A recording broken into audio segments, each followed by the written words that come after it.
Voilà, bonjour frères et sœurs, je vous dis bonjour dans le Seigneur. Voilà, je suis le frère Mike de l'église d'Albi. Je vais vous laisser mon témoignage parce que je veux que les gens avec qui j'ai des partages du Seigneur, je veux que vous soyez au courant de mon témoignage et que vous soyez au courant de ma vie. Voilà, je suis un garçon que j'ai pas eu une vie facile. Alors je vais vous expliquer mon témoignage. Je vais essayer d'être court. Seigneur, je vais essayer de pas être trop long. Voilà, moi je suis un garçon que je me suis marié à 18 ans. Je me suis marié avec une fille qui n'était pas de notre communauté. Je me suis marié avec une fille qui c'était une musulmane. Et au bout d'un an de mariage, j'ai commencé à m'approcher de Dieu. Je me suis approché du Seigneur et puis je me suis baptisé. J'ai passé par les eaux du baptême et le Seigneur me bénissait vraiment. Et au bout de quelques années, Dieu a mis dans mon cœur un désir fervent, c'était de le servir. Et puis j'avais reçu des confirmations par rapport à ça. Alors dans mon cœur, c'était le seul désir que j'avais, c'était de servir Dieu. Et puis au bout des années qu'on passait, dans ce foyer-là, que j'avais avec cette fille, voilà, je veux être, je veux pas être dans mes mots crus. Je veux essayer de vous dire simplement que dans ce foyer, il manquait un petit bébé. Et puis, sans la grâce de Dieu, il n'aurait pas pu avoir de petit bébé dans ce foyer. Puis cette fille-là, au bout de quelques années, un jour, je suis revenu de travailler. Et quand je suis revenu de travailler, il y avait un attroupement devant ma cambine. Puis moi, je pensais qu'il avait arrivé quelque chose de grave. Et puis quand je suis arrivé, mon père, il pleurait, ma mère, elle pleurait. Puis il voulait pas me parler, alors j'ai demandé qu'est-ce qu'il y avait. Et puis mon père, il m'a dit que cette femme-là, cette fille avec qui j'étais, elle a fait la vie, elle s'est disputée avec tout le monde de chez moi. Et puis elle est partie.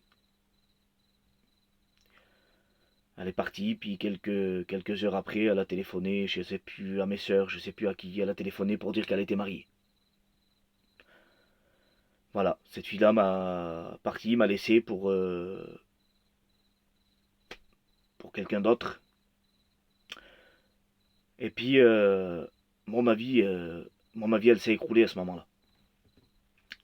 Parce que mon désir à moi, c'était de servir Dieu. Et puis, là, ma vie, elle s'avait écroulée. Alors, je suis parti dans le monde. Au lieu d'essayer de m'accrocher à Dieu, mon cerveau l'a tourné, puis j'ai fait plein de choses qu'il fallait pas. Je suis parti loin dans le monde, très loin. Puis j'ai resté 3 ans comme ça. 3 ans, j'ai resté comme ça. Et puis le changement que j'avais, ça faisait du mal à tout le monde, à mes parents, à tout le monde, parce que j'étais un chrétien qui aimait vraiment le Seigneur. Vraiment, je travaillais pour Dieu. Et puis là, j'étais parti dans le monde, vraiment, vraiment loin. Et puis au bout de 3 ans, j'ai rencontré une fille, une chrétienne, une de mes cousines. Et puis on a fréquenté, et puis on s'est mariés. Puis après, une fois qu'on s'avait mariés, ma femme aujourd'hui, comme elle aimait le Seigneur, comme elle aime le Seigneur,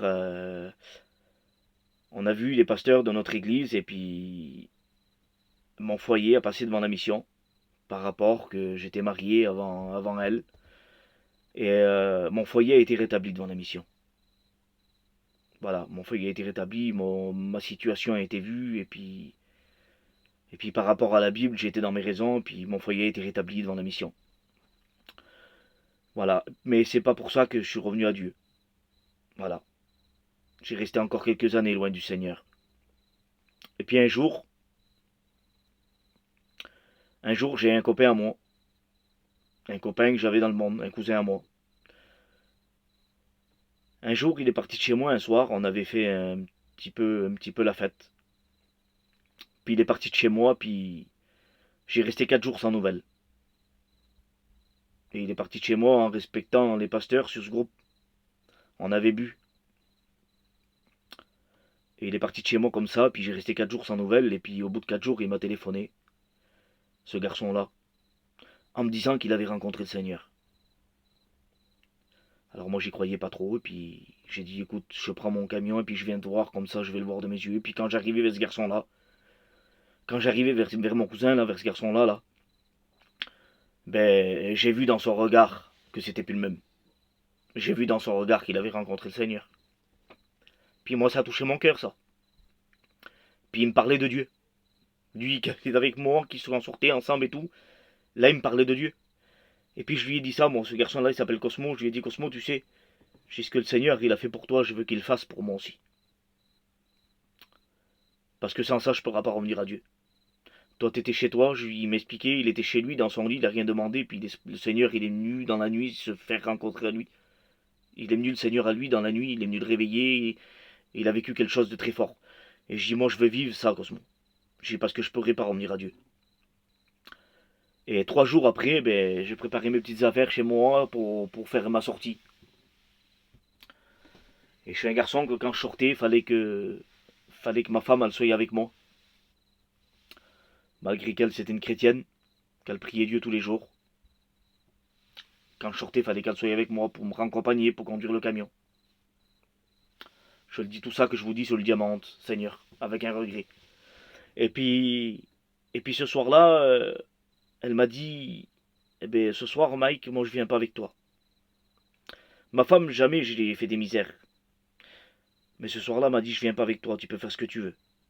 Elle dit, moi je suis une chrétienne, et puis j'en ai marre de venir avec toi dans ces endroits-là. Ça fait que je suis parti, puis je lui ai dit, eh ben, tu restes là, mais en rentrant, tu vas voir. Quand je reviens, tu vas voir. Qu'est-ce qui va se passer. Puis je suis parti. J'ai sorti, puis j'ai commencé à faire ma soirée. Et vers les 3 heures du matin, je suis sorti d'une boîte de nuit. Je me suis mis dans la rue, là dehors, pour fumer une cigarette. Il était 3h30 du matin, 3 heures du matin. Et puis là, dans cette rue, c'était désert, il n'y avait personne. Et j'étais tourné, et d'un coup, il y a une main qui s'est posée sur mon épaule. Et cette main qui s'est posée sur mon épaule, cette personne, elle me disait, qu'est-ce que tu fais là?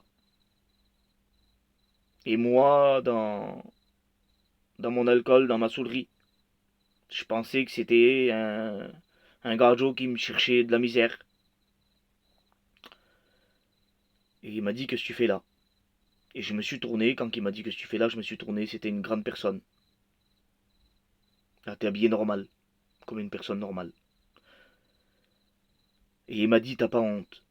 Et cette personne, qu'elle m'a dit, t'as pas honte, j'ai senti une honte sur moi. Je voulais même pas le regarder dans la figure. Et puis cette personne-là, elle m'a fait la morale. Elle m'a fait une cure d'âme. Comme si ce serait un pasteur de mon église. Et puis, il m'a dévoilé toute ma vie.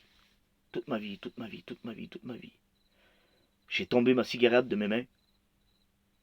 Et puis j'ai baissé la tête et j'ai commencé à pleurer. Et j'ai pleuré, j'ai pleuré, j'ai pleuré, j'ai pleuré, j'ai pleuré. Puis j'osais même plus le regarder. Puis cette personne-là, ben, quand elle a fini de me parler, elle m'a dit de rentrer chez moi, puis une tape sur l'épaule, tout simple. Et je suis rentré vers moi, puis j'ai expliqué ça à ma compagne. Et puis, 3 jours après, qu'il m'est arrivé cette chose-là, j'étais sur la place désignée chez nous, Albi. Et il y avait des cantiques en dessous d'une toile, chez mon cousin qui a fait cette fameuse expérience avec Dieu. Et là, j'ai rentré en dessous cette toile. Et c'était la fille à Gino Rivera, pour celui-là qui le connaît, qui chantait un cantique. Et puis quand j'ai rentré sous cette toile, que j'ai écouté ce cantique, j'ai senti l'Esprit de Dieu tomber sur moi, sans rien demander. Et puis je voulais essayer de sortir de cette toile pour m'échapper de cet endroit, parce que je savais que c'était la présence de Dieu, et j'ai pas pu. C'était trop fort, ça me tenait bloqué en dessous de cette toile. Et puis j'ai commencé à pleurer, et puis là il y avait un serviteur de Dieu. Il m'a parlé de l'amour de Dieu, il m'a fait une cure d'âme. J'ai demandé pardon au Seigneur, de tout mon cœur.